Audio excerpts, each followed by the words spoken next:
इमारत का राज शहर के बीचों बीच एक पुरानी 7 मंजिला इमारत खड़ी थी। दिन में साधारण लगती, लेकिन रात ढलते ही उसकी खिड़कियों से हल्की हल्की कराहने की आवाजें आती थीं। लोग कहते थे इस इमारत की 7वीं मंजिल पर मौत रहती है। कोई भी ऊपर नहीं जाता था, क्योंकि जो गया वापस कभी नहीं लौटा। नया किराएदार रवि नाम का एक लड़का नौकरी के सिलसिले में शहर आया। जब उसने उसी इमारत में किराए का कमरा लेने की बात की तो लोग चुप हो गए। मकान मालिक कांपते हुए बोला, बेटा 7वीं मंजिल से दूर रहना, वहाँ का दरवाजा मत खोलना। रवि ने हंसते हुए कहा, दरवाजा ही तो है, मौत कैसे खड़ी होगी सामने। लेकिन उसके मन में अब उस दरवाजे को देखने की बेताबी बैठ चुकी थी। 7वीं मंजिल की चढ़ाई रात को जब पूरा मोहल्ला सो चुका था, रवि दबे पांव सीढ़ियाँ चढ़ने लगा। हर मंजिल पार करते हुए हवा और ठंडी होती जा रही थी। ऐसा लग रहा था जैसे कोई अदृश्य साया उसके पीछे पीछे चल रहा हो। 7वीं मंजिल पर पहुँचते ही उसने देखा एक बड़ा सा लोहे का दरवाजा, जिस पर खून से बने हाथों के निशान थे। दरवाजे पर लगा ताला धीरे धीरे अपने आप हिलने लगा,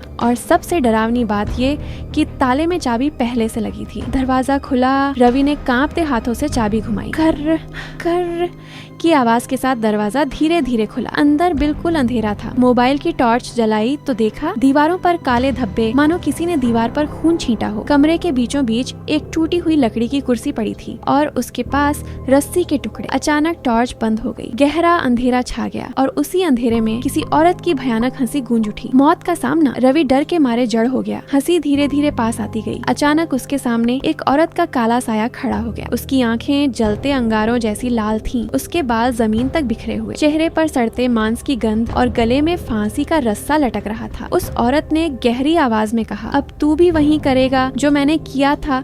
और अगले ही पल रस्सी खुद ब खुद हवा में उठी और रवि की गर्दन पर कस गई। उसकी आंखें बाहर निकल आईं और गला फट गया। उसकी आखिरी चीख पूरे कमरे में गूंज गई, बचाओ। सुबह का खौफ। सुबह लोग इकट्ठा हुए तो 7वीं मंजिल का दरवाजा खुला मिला। भीतर रवि की लाश उसी कुर्सी पर झूल रही थी, चेहरे पर वही डर जो मरने से पहले उसने देखा था। लोगों ने फिर दरवाजा बंद कर दिया और कसम खाई कि कभी उस कमरे की तरफ नहीं जाएंगे, क्योंकि अब सबको यकीन हो गया था 7वीं मंजिल का वो दरवाजा खोलते ही मौत सामने खड़ी हो जाती है।